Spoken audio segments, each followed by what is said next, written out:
What's happening? Happy, I guess, hump day, happy Wednesday, halfway through the week, whatever you want to call it. Yeah, it's actually my Friday this week, so yeah, happy Wednesday. You're headed off to Alaska for that, what you call it, marathon, right? Yeah, I'll be headed to Nashville tomorrow, and then we'll fly out to Alaska Friday morning, really early. You're in Nashville twice in a week then. I know you had a fun time at that golf event. So, Yeah, man, it's my brother lives in Nashville, so I'm up there from time to time, but yeah, usually not twice in a week. well, it should be a fun show. Before we, hop into it, shout out to our sponsors, Multi-Service Fuel Card. It's kind of crazy. They've been around, about 20 years since before you and I were born. 1978. So if you're looking for longevity in a fuel card, a company you know is going to be around for a while, great people over there, Jessica, Patricia. We're really excited to be partnered with them. And if you're looking for a fuel card, if your brokerage looking to have a fuel card, if you're a carrier looking for it, just great people all around, great customer service, and I couldn't say enough about them. Yeah, 100%. Great folks over there. Then we've got Trio Inc. They do all of our background stuff. So all these cool graphics, all the editing, that's them.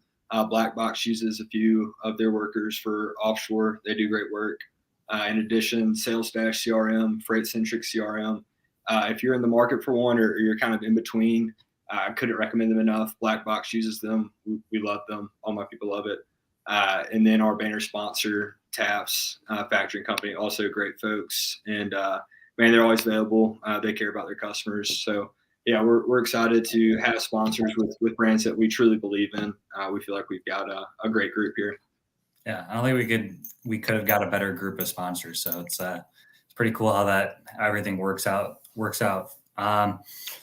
yeah, it should be a fun show today. I mean, Casey Jenkins has a vast amount of experience and knowledge in the industry. Multiple degrees. Working, managing $multi-million of transportation on the shipper side. She worked on the TMS side, and we're excited to talk to her and kind of learn about her history and see where the conversation goes. Should be a lot of fun. Yeah, man, I'm looking forward to it. Should we bring Casey on? Yeah, let's do it. Awesome. Casey, how are you? Hello. Happy Wednesday. Bear with me, I'm under the weather today. I don't know if I got like the flu or something in the last 24 hours. So I'm a little hoarse, but we should make it through just fine. So Awesome. Well, at least you're in warm weather, makes being sick. We were just talking about this pre-show, your time in Minnesota. It's definitely better if you're feeling a little under the weather, under the radar in South Carolina than it is Minnesota. So. Yeah. So, it's funny because like down here in Savannah, the humidity is just always so awful during the summer.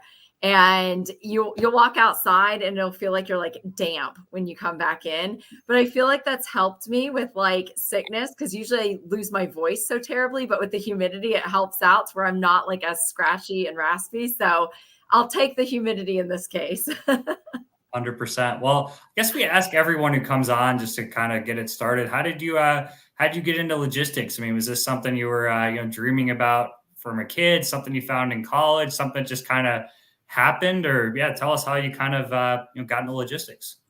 Yeah, it's a great story. So I got into it by chance, stayed in it by choice. So actually, my entire life, I wanted to be a meteorologist and work for the Weather Channel.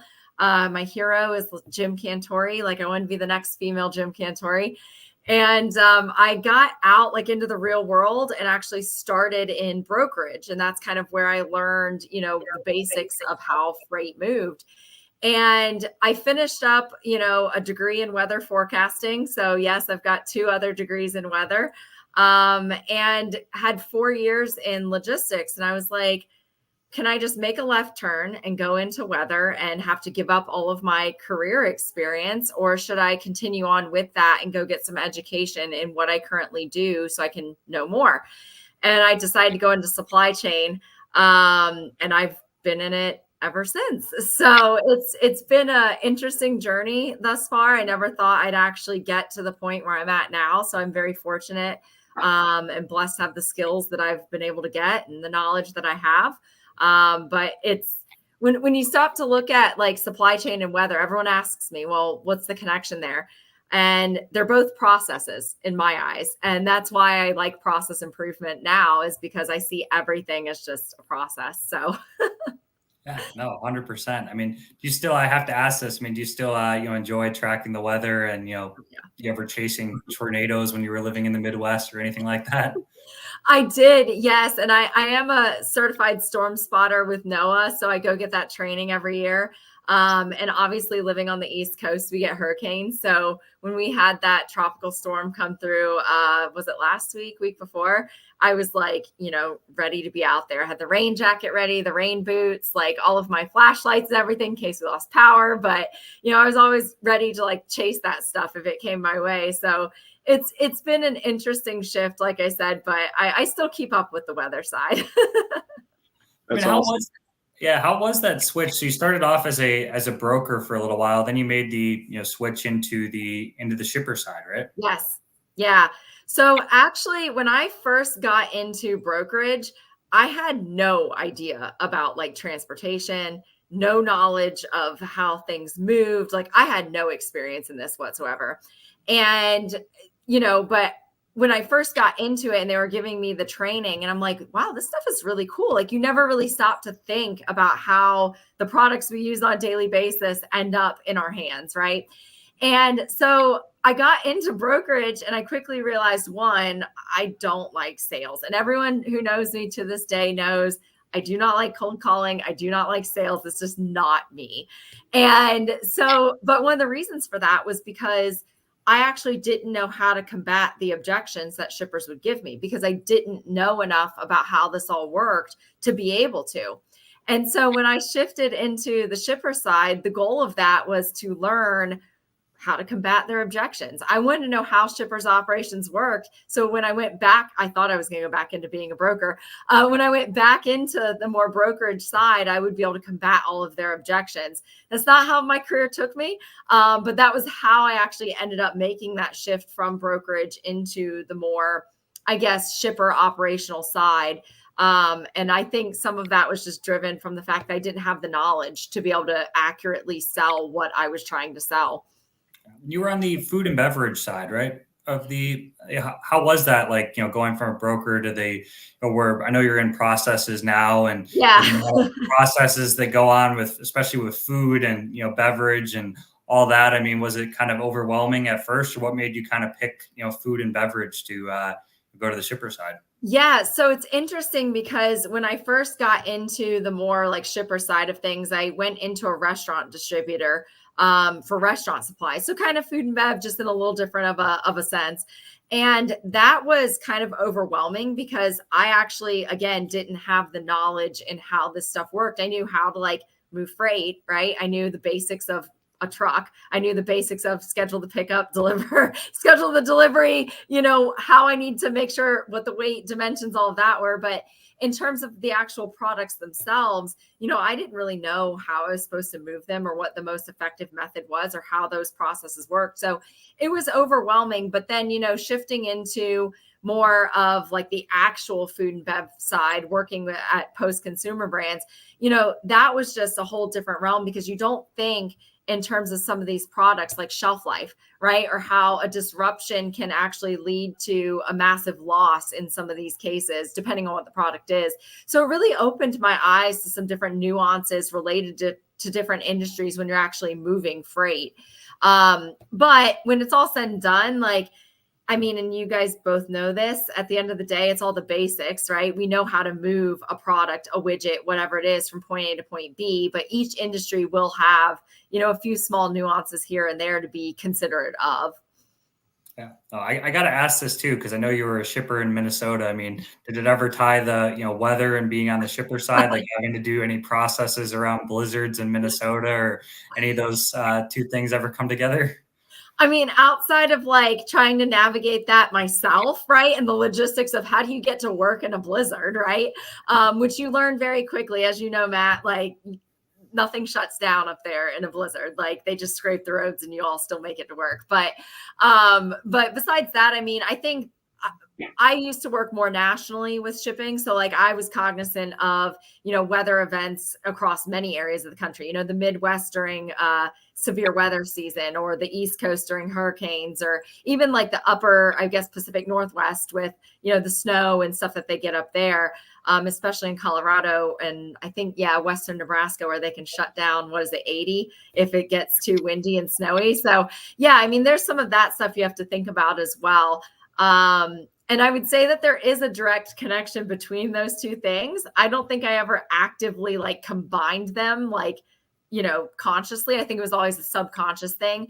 I think that stems from like my risk management perspective, like always trying to avoid any disruptions within moving freight, but never actively like, oh, let's look at the weather to schedule shipments, anything like that. So yeah, no, that's gotta be interesting experience, just going from that side to the other.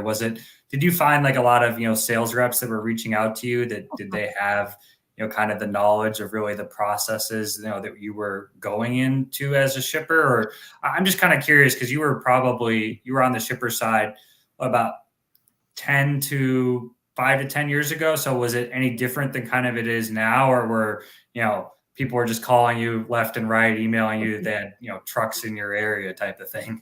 Yeah, so it's funny because like I noticed like once I got into the shipper side after kind of having a little bit of a baseline with brokerage, understanding like when I was being called upon and like catching some of these things where they would try to sell me on stuff that wasn't necessarily accurate.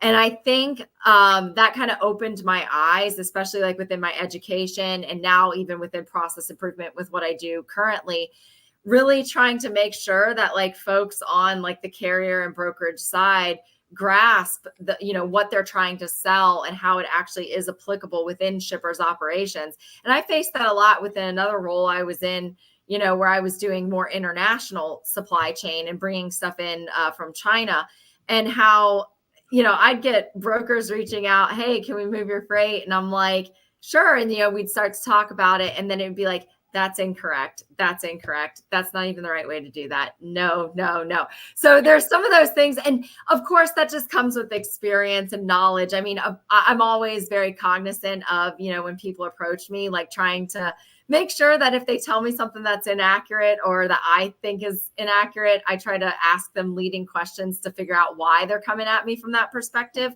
Because maybe it's just a lack of experience thing or a lack of knowledge about how stuff may work. And I always use those as educational opportunities for sure, because I think that helps contribute to the field. So, but yeah, I mean, I still get it to this day. People calling me all the time and they'll be like, hey, can I move your freight? I'm like, I don't have freight anymore.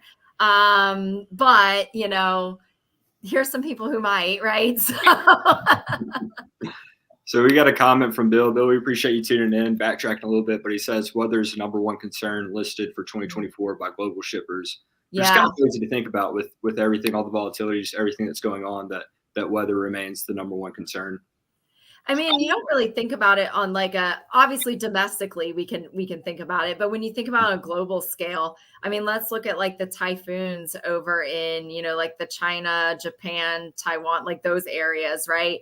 Or even, some of these waves that come off the African coast, like you don't even think like, how can that disrupt cargo operations, right? Or how can that disrupt, potential freight in other areas of the world? We don't really ever think of that, to be honest. I know I don't on a daily basis. Yeah, no, I definitely don't. So Casey, you have experience in kind of all over logistics, right? And just from listening to you speak and kind of looking over, it seems like there's this constant theme of pursuing knowledge and growth, right? So kind of tell us a little bit about how all that experience ties into what you're doing today. And real quick question, I got to ask. So it's 828 Consulting. I dispatched for a company called King's 828 Trucking for the longest time. I got to ask, where does the 828 come from? Yes, it's actually based off of my favorite Bible verse, which is Romans 8:28. So. Okay, yeah, that's where the trucking company got his as well. Yeah. But there is a more fun to that story. So I'm from Western North Carolina originally. So my area code is also 828. So it kind of worked out pretty well. Yeah, there you go. But yeah, so currently I'm doing process improvement specifically within supply chain processes. Now, I always say that I work with companies who produce products. That's my usual target, but I can really work with any company that has a process. I mean, we all have them and they probably all need improved. Mine And included. if we don't, we need them. A lot of people might Right. not put them in place, and that they really need them. Yes. For sure. But one thing I kind of realized is with what I do is there's a lack of understanding of like the interconnectivity of all these processes together. And I kind of saw that through COVID. How we all have focused on transportation, right? But we didn't understand how moving things the way we did during COVID would impact like inventory now, right? Or prices of things now. Or we didn't look at how, even still currently, how the movement of goods impacts your warehousing, your inventory levels, your supplier base, how you're positioning yourself globally, how you're tailoring your stuff to different markets. And so one thing I really wanted to focus on through like this business endeavor, I guess, was the educational aspect. It's something obviously I find important as I've got too many degrees that I probably shouldn't have. But I caught a lot of flack, and my dog's trying to speak in the background too. I caught a lot of flack around, my degrees wouldn't carry me anywhere within the field because it is a field that is, based off of experience, and there's not a knock against experience, right? But the educational side gives me the ability to actually look at things from a conceptual standpoint to then look at how they've deviated in practice, right? And we all know that we can come up with something in concept and theory, but in practice, sometimes it's not executed the same way. I'm sure we all have experience in that. So being able to approach some of these problems within these organizations and some of these processes from that conceptual standpoint, but then also looking at it in execution and being able to close some of those gaps by looking at it from both perspectives is super helpful. So I do like the educational side. I try to make sure that any opportunities I have to, really educate and put that information out there, it's important because it helps the field and it helps those in it to be able to keep it moving along and innovate as we all continue to grow together. Yeah, no. Go ahead, Will. Sorry. No, I was just going to add to that. I mean, 100%. I think that. You talk about somebody with experience, maybe they're in the trenches, but having somebody to come in and kind of look at things from like a macro level, right? Yes. And that's not tied up in the day to day, that can kind of, I don't know, clean some things up or spot out inefficiencies and clean up processes. Because I know, at least for my company, sometimes it's difficult if and when a team or a group gets rolling, right?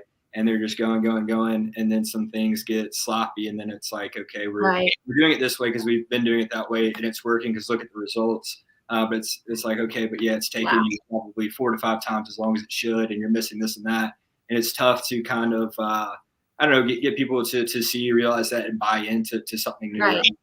Almost like teaching an old dog new tricks sometimes. We got a comment from John. John, we appreciate you tuning in. He says, I led an import-export team during COVID.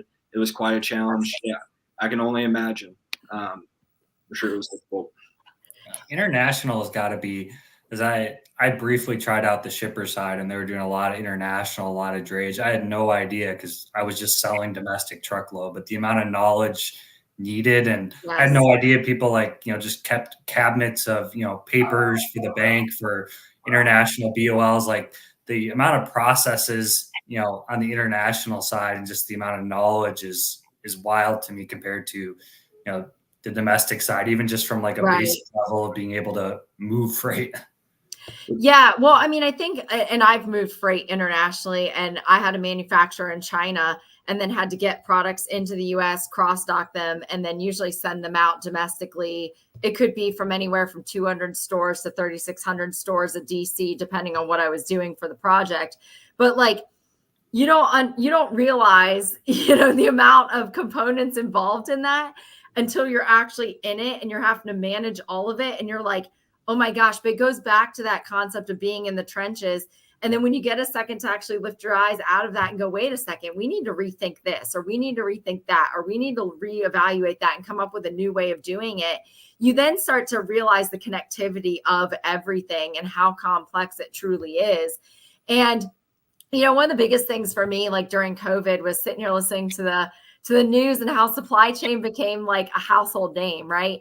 But they kept getting it wrong. Like everyone asks me now, they're like, "Oh, you do supply chain, so you do shipping," and I'm like, no. I mean, yes, that's a component. Like it's a component of it, and then I have to go into like a full case explanation of what supply chain is.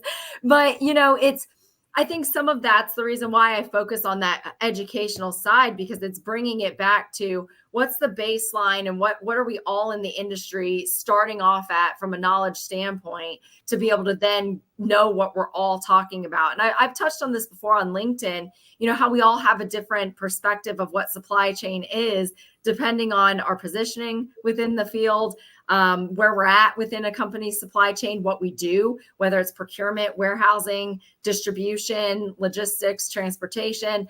And so level setting with that educational component helps us to all be at that baseline to know, oh, this is what warehousing is. This is what transportation is. This is what procurement is. And this is how it all fits together. And I think that's just something important for us to be able to even continue to evolve as an industry. Yeah, no, there's a lot to it for sure. I mean, kind of knowing these, processes and everything that you've known for the, shipper side, if there's any like salespeople listening, I mean, how would you, recommend, just from a shipper's shoes and also what you do now, just knowing all the processes, what's kind of a good way for, a broker to maybe, show that they have knowledge of that, or, maybe some, problems in the processes that may relate to, shipping, or kind of a roundabout question, I guess, but like, how would you, suggest correlating that, or maybe some examples? Yeah, actually, I'm glad you asked that, because I've been thinking on that like all day pretty much, of being able to advise anyone listening.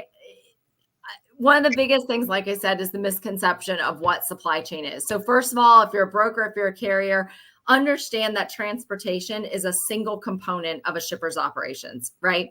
It's a single process within their overall operations that's helping to get their products from raw material to end user.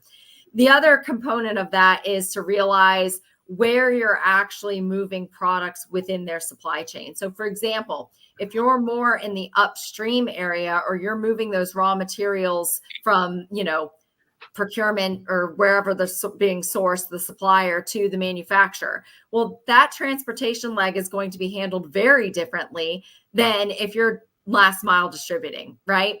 If you're in the middle mile, maybe you're just transporting goods from, the manufacturer to the distributor. Well, that's going to be a different method than last mile or than raw material, for example. So it's understanding where your positioning is at within that shipper's operations and supply chain as well, to help you to know what are you trying to sell into.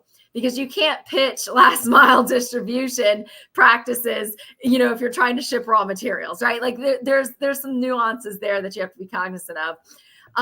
But the other thing as well is, understanding how transportation is connected within the other functional areas. So that goes back to, how is your movement of their goods impacting their warehousing, their customer, their distribution, their inventory levels? How is all of that playing in together? How is it impacting their manufacturing schedules? How is that impacting, the customer receipt of the end good, even if you're at the upstream part of the supply chain? So it's looking at it from those perspectives and understanding that transportation is simply one component of a much larger operation, and being able to like convey that to them.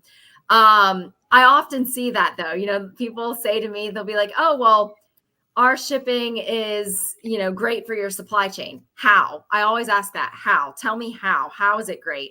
Or, I hear it a lot with the whole technology component within shipping. Oh, we give you visibility. How is that visibility helpful for my inventory management? How is that visibility helpful for, my customers' receipt, right? So there's a lot of components like that can be looked at and to be understood. But I think the baseline is starting with understanding what is supply chain, where you're at within your shipper's supply chain operations, and how what you do feeds into a greater process that's going on within an organization. Yeah, I'm glad you brought that up because I think a lot of brokers, and I was guilty of this at times too, is they'll just look up on Zoom info, and if someone has supply chain in their Yeah. title, they'll think that they handle, transportation, or if it's inventory or procurement. I mean, there's so many different, but at bigger, especially at bigger companies, and even smaller to a degree, that person may have zero to do with, Right. who's booking the trucks or anything like that, nor they might not care about any of Right. that too. So I think that's great that you brought that up, and just kind of understanding what they do operationally and how that really affects them. Because Right. trying to sell to someone that has no, they don't really care. Right. That's not. They're gonna have better things to do then, and so that makes a lot of sense. I don't know if you have anything to add, Will. No, I don't know if it's necessarily adding on or if it's a tangent, but it makes me think of, I don't know. It seems like a lot of people maybe calling as soon as somebody picks up, it's like a full sprint pitch, right? Yeah. And it's like, dude, you might not even have the right person on the phone. It kind of reminds me of, we had Will Jenkins on last week, and one of his things was, just be normal, have a conversation with people, and figure out, like, are you talking to the right person, or you pitch slapping the receptionist that has no idea what you're talking about? So I don't know. It kind of goes into maybe research, or just I don't know, the being present, right, and making sure that you maybe don't understand their full operations, right, but let's make sure that we're at least like progressing through what we're doing, not just calling to call and then full sprinting, but rather Right. calling and then figure out, like, who is this person, what do they do, what's their role within this organization, right, and then how do I need to pivot from there, or do I need to pivot at all? Is this the right person to talk to? So I think that a lot of people kind of miss the goal on maybe they get in their head, right, like, if I don't get pricing or a shipment out of this call, like, it's a loss. And that's Right. not the case. Usually it takes many, many, many calls to build that relationship, right? So with each call, I should be making forward progress, even if it's just getting information. And if Right. it's not the right person, even if it's another person in the organization, if I can build a profile there and how it's all connected, you can use that, right? So Right. that's what it made me think of. I don't know if it necessarily relates directly to what you're saying, but the kind of the all-encompassing approach, in a sense. Well, it does, because I mean, for example, even if you get, like, let's say a procurement director on the phone, right? Understanding how they actually have to bring in goods, right, themselves, or they have to coordinate the raw material acquisition, how those raw materials may be brought in, depending on the organization. But it's knowing who you're talking to. And there's so many resources out there where you can even, like, Google, what does this role mean? What are their daily responsibilities? And look at that and understand that and see how does that fit into what you do as a carrier or as a broker. And that's one way that you're going to be able to learn how these functional areas fit together within an organization, but also how to speak to them, and be able to talk and have a conversation that might fit where your services will match, right? So it's one of those things where doing just a little bit of research and understanding, like, who you're trying to target, what they do. And like I said, you can Google that. That's just as simple as a Google search. Yeah. And then, well, I want to ask you this. I want to hear your thoughts about it. So say I'm a newer broker, right, and I don't have the experience or knowledge, right, and I'm trying to learn. I'm on the internet researching, but I get somebody on the phone. What do you feel about just having a candid conversation, kind of asking them, the person you're speaking to, like, what does your process look like? What's it, Yeah. what attracted to you guys? What do you value in a service provider? So I don't know. Again, I've seen it at least here with some newer guys that they want to do that hard pitch and get real aggressive. Yeah. I mean, you don't even know what you're selling. If you're just selling trucks, everybody has trucks, right? So Right. you almost need to cater, right? So sometimes we tell them, just talk to them, right, and figure out what's important.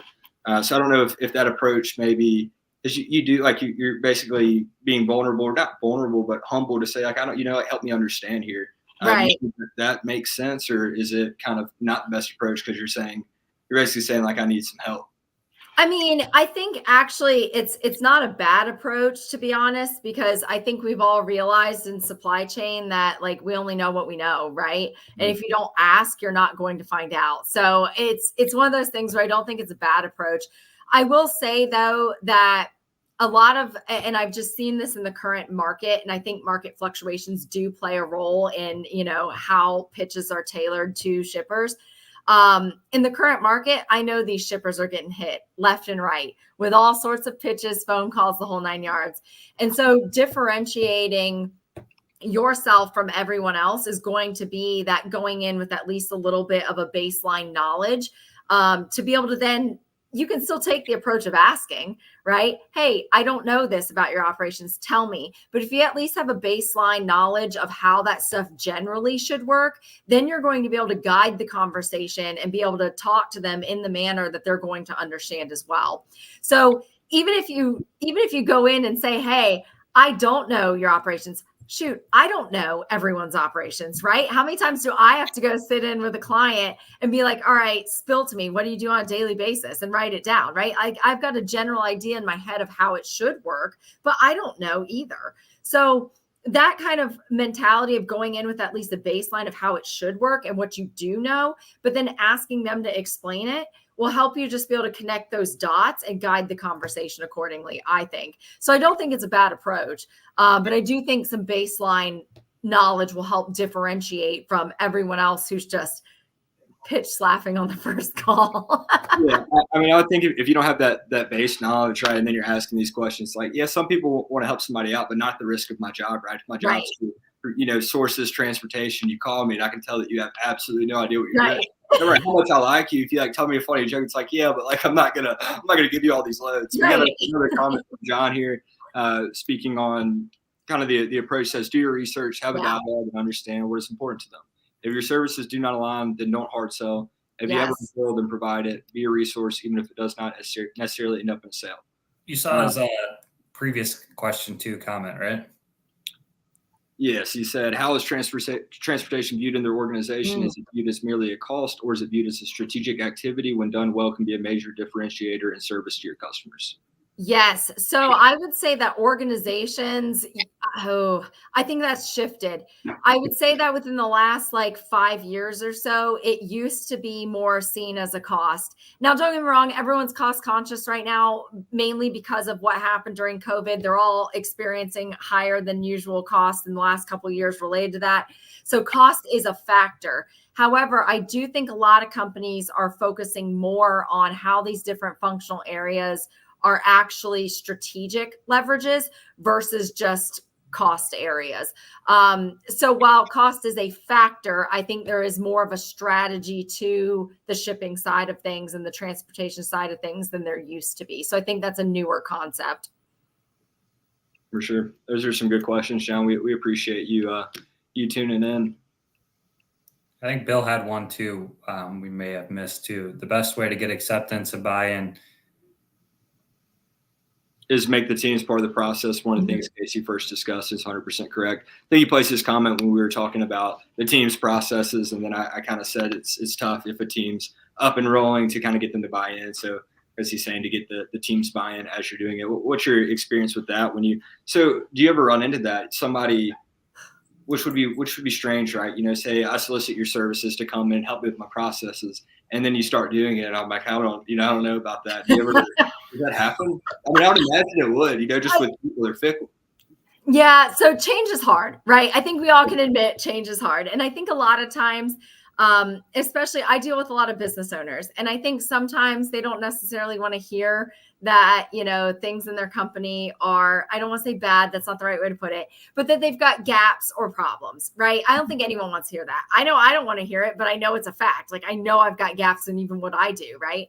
But it's not great to hear sometimes. And so I think oftentimes business owners can, reach out to me or they'll bring me in and they realize pretty quickly that they've got more problems than they actually thought they had.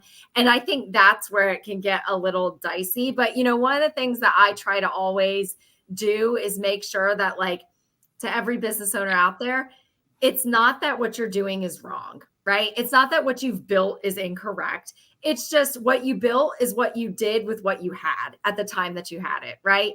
But now as you want to grow and scale, you've got to make a few changes. And if you don't want to make those changes, then that's fine, but you're probably going to be having some inefficiencies and problems later on as you grow.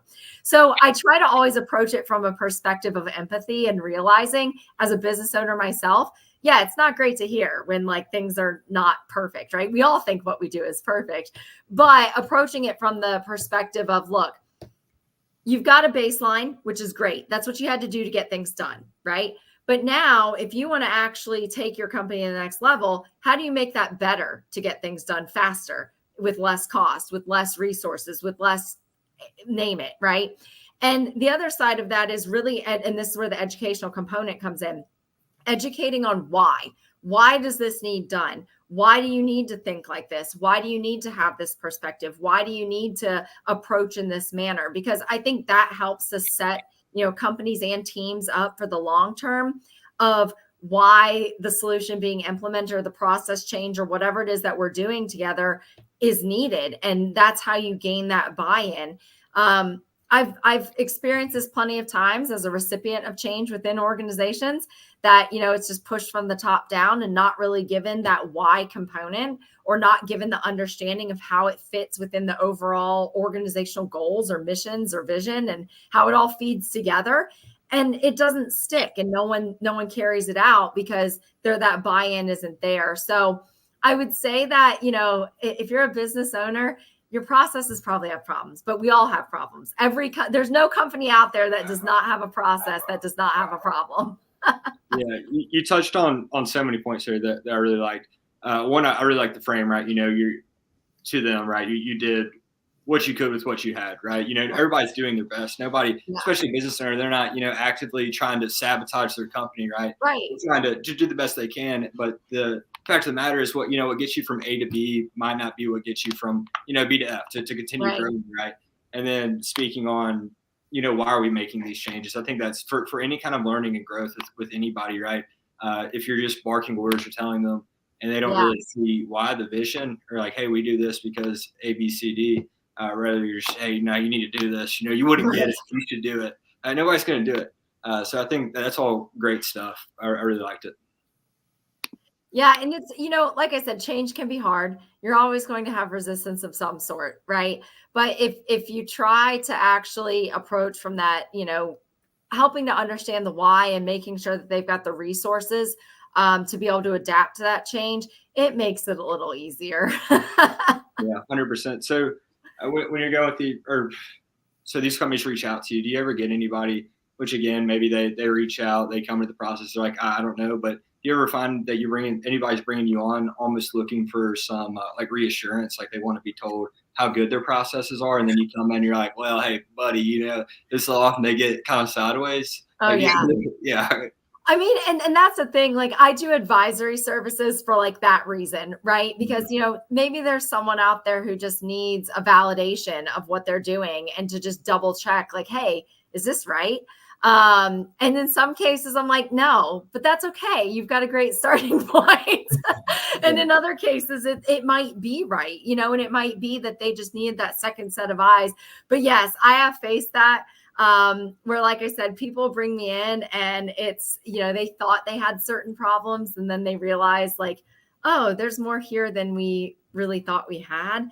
And then it's just like, well, but that's okay. Like we've got to start here and then we can keep growing and, we can make iterative changes and like, we don't have to do it all at once. And, so that's the other thing too, is like, and I feel like that's within any role, right? A business owner, a salesperson, a broker, whatever it is, like we all have to start somewhere and we all have to be able to take those necessary steps to keep growing and evolving and being able to adapt how we do things. And so I don't think that's just a business owner problem. I think that's just an individual problem as business people.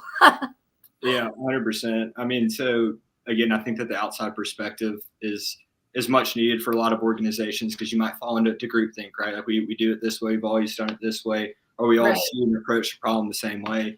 And it kind of makes me think of a quote, kind of relevant, maybe not, but it's Mark Twain. It's ain't what you don't know that gets you in trouble. It's what you know for sure that just ain't so, right? So so maybe I bring you in, I'm like, hey, we're struggling here, and you look at it and you're like, well, that's an easy fix, but like what you think you got going on is just awful. We got a comment from Chris here. Chris, we appreciate you tuning in. Black Box uses Zelle. They've got some great offshore talent. He says, great conversation, guys. Can you share one of your bigger wins? Oh, one of my bigger wins? Oh no, I don't like that. Oh gosh. Gonna put you on the spot there. Oh no. So, okay. I'm someone, and this I know is not the usual like business mentality, but I don't necessarily find anything that I do within my business like a victory. I know that's very bizarre. But I will say that earlier this year, I actually started tutoring some students as a volunteer opportunity. And I'd say this is one of my probably biggest wins in my career actually to date. And I was helping her with this paper. We had to interview a service provider actually. So I was able to reach out to some folks on LinkedIn. They were able to give her some stuff so she could write this paper. And I remember she emailed me and was like, oh my gosh, I got an A on my paper. And y'all, I felt like I got an A on the paper. Like I was so proud of this. I was like, yes, like we did this, right? And truly, like that was probably one of my biggest wins, to date, was just being able to see like her excitement and helping her achieve that. So. Oh, that's a great one. Sometimes it's, seeing other people win is sometimes some of the biggest success. Looks like Rob's got a question for you too. It says, does your company mainly work with shippers or all types of companies in logistics? What is your ideal target customer? Yes. So I tend to target mostly shippers because obviously anyone producing a product, they tend to have gaps in their processes. I mean, that's just pretty, at least in my eyes, that's common sense, because that's how I see things. But I can work with any type of customer who has, a process, right? So it can be a shipper. It can be a carrier, right? Are you struggling as a carrier to display your value into a shipper? I can help guide you on that. If you're a broker, do you need to know how to understand leveraging your technology and your internal operations to be able to translate better for your clients and carriers as well?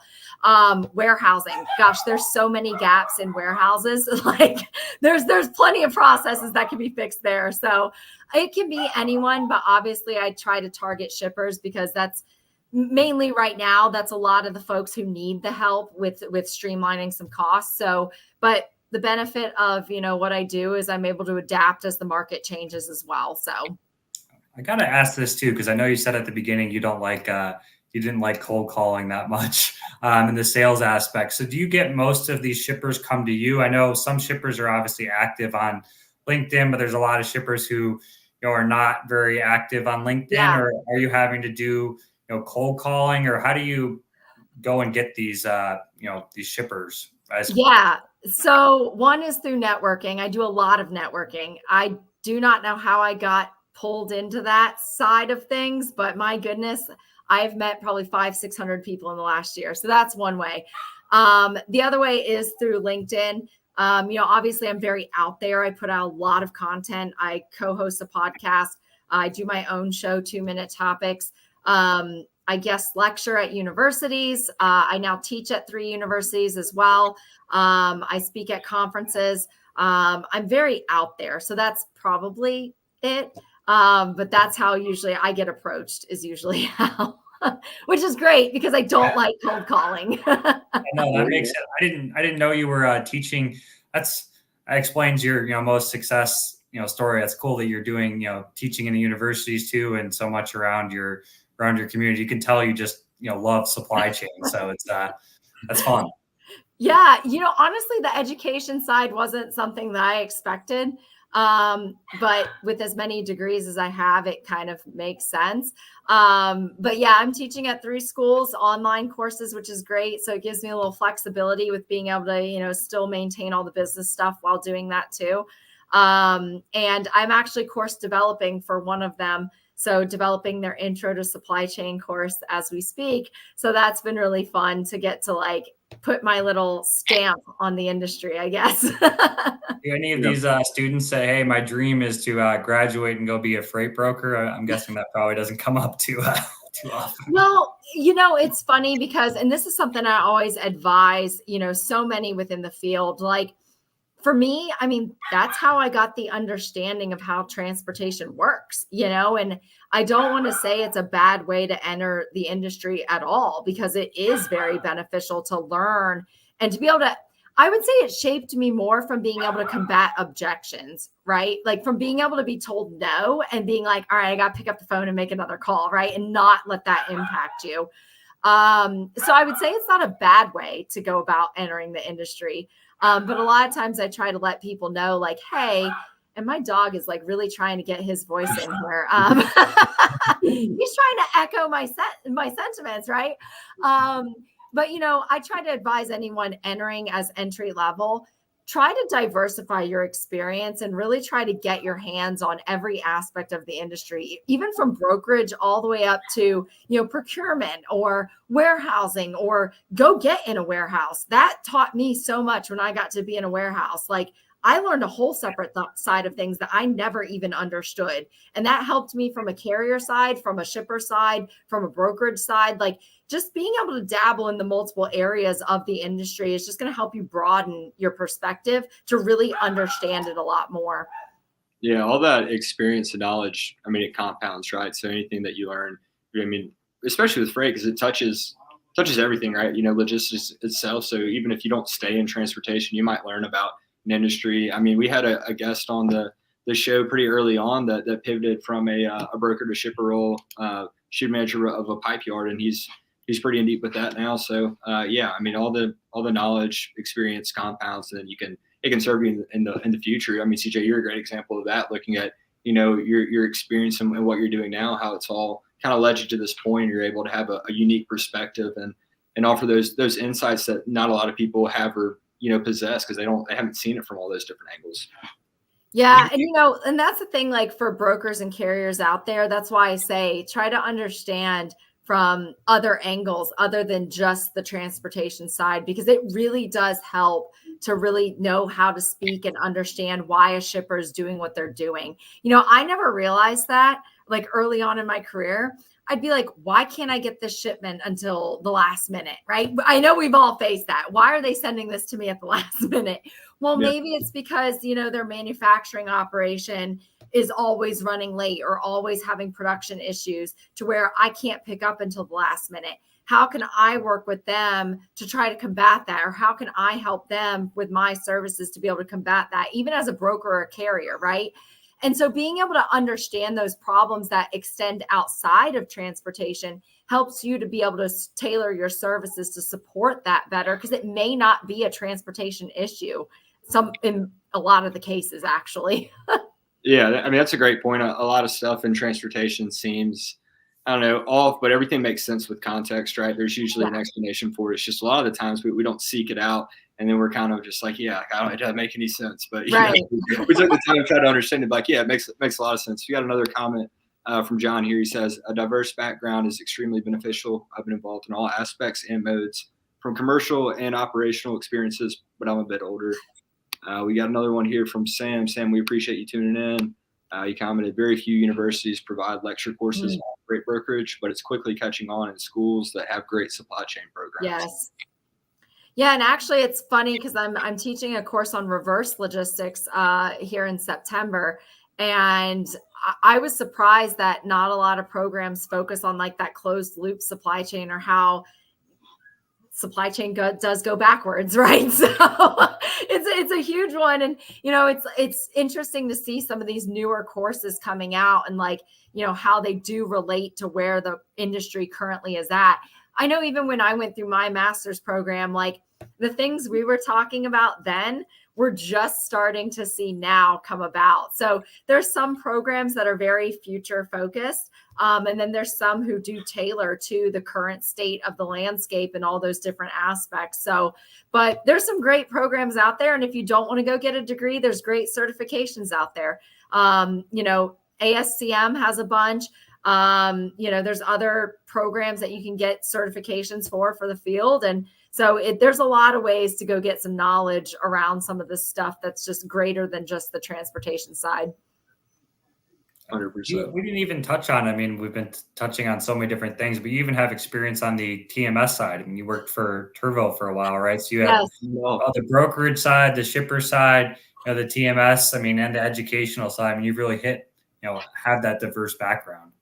Yeah, actually that tech side it was an eye-opening experience for me, because I will say I've never been very techy, which is now funny because I actually have quite a few clients who are tech clients in supply chain, and I do advisory work for them. And it, like, getting that insight on that side and being on the TMS side and being like, oh, like, this is how they're trying to develop this product, but there's definitely a disconnect in what's needed within the field. But yet some need this and some don't. And like that aspect was very eye-opening for me, I feel like, with my career. So Yeah, I feel like that would be a great market for you. It seems sometimes maybe people with a tech background try to get into freight because there's so many use cases for it, right? And they get developing, but then the actual, like, idealistically, it's fantastic, but then Yes. practicality or reality, is anybody going to use this? Doesn't make sense. There's kind of a disconnect. So it seemed like having somebody with that experience that can say, hey, yeah, like people will use this or no. I mean, like, yeah, it's interesting, it's neat, but it's probably not gonna Right. Well, and I think the other thing too, I think that feeds into like, the brokers or carriers who are offering tech as a part of their service, right? Why is that technology valuable for a shipper? How does that technology feed into their processes and make their processes a little more valuable? And I think that disconnect is often happening in our field because, like I said, I've worked for the tech side, but then I've also worked for a customer who used that tech. And it was, well, visibility. Okay, well, why is that visibility important? But no one could ever tell me, right? And so I think being able to explain, why there's value in what the tech that these brokers or carriers are providing for their shippers. But I think that's a bigger problem across technology in general. There are a lot of times that value prop can't be translated. I mean, I've encountered that with people who've built just some incredible platforms. I have one who incredible platform, but cannot translate the value to who they're speaking to. And it's like that's a key component of this. If you're not able to convey the value in a way that these shippers are going to understand or a way that's going to resonate with them, then you're just spouting off the latest buzzword that everyone else is. Yeah, we were actually, Matt and I are in a group message with a guy who runs a tech company, and Matt had asked what he does. So he's trying to tell somebody about it. And I use this company. I love them. The guy that runs it's one of my favorite people. And I just kind of jokingly, I was like, no, just say a bunch of buzzwords throughout, disruptive blockchain, and then, leave them with a lot more questions than answers, say a whole lot of substance, right? And then just gaslight them, make them feel like they're the issue, That's kind of like what a lot of tech is lately. Is kind of like AI or machine learning. And it's like, okay, but like, what's the purpose? Like, what are we doing? Right. Or you just make this like quick clip and you're throwing out some buzzwords and trying to drive some hype. Which obviously I was being facetious with Matt last night. I really respect the guy that runs the company. I didn't want to. It was one of those things. I want to gatekeep it, right? Like I don't want other people using it. But it's kind of like a satire, but that's what happens with a lot of these companies, right? So yeah, and and the other thing too is like I think a lot of companies get sold on something tech related without actually understanding what it is, right? Or they think they're sold on something that they think is going to work, but in reality it's not actually going to work. And so that's why I try to, really convey to tech companies and again, freight brokers or carriers who have these advanced tech solutions, being able to translate that value and convey that value prop within the organizations that you're selling to and speaking to it from a process perspective. For example, what are 5 issues currently in supply chain? Okay, name them. What does your tech solution or what does your service solve within those 5 issues? Well, guess what? There's your business use cases. There's your marketing. There's exactly how you can go approach these companies if you actually understand what you're doing and how they're solving the issues that those companies are currently facing. And I don't think a lot of times that connection is made. And again, it stems from, in the current market, everyone needs sales, right? Like everyone's trying to drum up business. I mean, that's just how it is. And that's across every aspect of supply chain. That's not just in transportation, but being able to differentiate yourself with those small little things that can really set you apart is going to be key. And that's how it's going to get someone to latch on. If you can actually speak the language and speak the value, they're going to go, wait a second, that's different from everyone else who's come in and pitched me so far. Yeah, 100%. No, I think that's a great point. I also think a lot of maybe brokerages beef up on the tech stack with stuff that they don't need, and they're increasing their cost per load just to try to keep up, right? They don't want to get left behind. So they're hearing the buzzwords, they're buying this and that. But no, I like that, being able to define, the value prop, what it does for you, and then in practical terms rather than, throw out the buzzwords.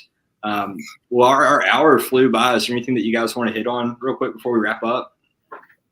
One thing I will say, because I just thought about this, is also for brokers and carriers, thinking about your internal operations and how that translates externally as well. At the end of the day, like, yes, if you can move your freight and get there on time, that's great. But if internally your house is not in order, are you really actually seeing the financial benefit of being able to move your freight on time, right? So I think it's making sure that your internal house is in order with your processes and how you're leveraging your technology or leveraging what you're doing to be able to translate that externally. And I think when that perspective is taken, that it is an internal and external activity, it just makes your overall service offering a little bit better. So 100%. What was I certainly learned a lot, and thanks again for coming on, especially on short notice. And I think a lot of people enjoyed it as well. I mean, we had a fair amount of people watching, fair amount of questions, so I think a lot of people got something out of it. Well, thank you for having me. Yeah, thanks for coming on, Casey. Yeah, thanks again. All right, episode 21, Two Dogs, One Pod. I enjoyed that one. Yeah, no, that was fun. That was a lot of stuff. A lot of interesting, conversation, just a lot of different directions. Well, shout out again to our sponsors. Multi-Service Fuel Card, been around since 1978. Since before Will and I were alive. So if you're looking for longevity in a company, that shows it right there. Just great communication, great rates, great people. Trio, shout out as always, doing our back end. HG Ships, if you're looking to be an agent. Black Box, if you're looking for a brokerage job in Birmingham. Sales Dash CRM, Josh is a friend of mine. Will is now a customer of his. Freight Specific CRM. I know Will's guys absolutely love it. So, yeah, 100%. And then our banner sponsor, TAFs. If you're looking for a factoring company or looking to make a change, they'd love to talk to you. Great folks over there. 100%. We'll be back. We'll be back next week. Enjoy your marathon. I hope you enjoy the beauty. It'll be great. Yeah. You golf out there at all in Alaska? Does Alaska have any golf courses out there? I don't know. To be honest with you, I've done little to no research on it. My brother booked the flights, and I'm going. That's all I know. So I'll figure it out when I get there. Hopefully. Sounds good. Well, we'll see you guys next week. All right. See you. All right. See you.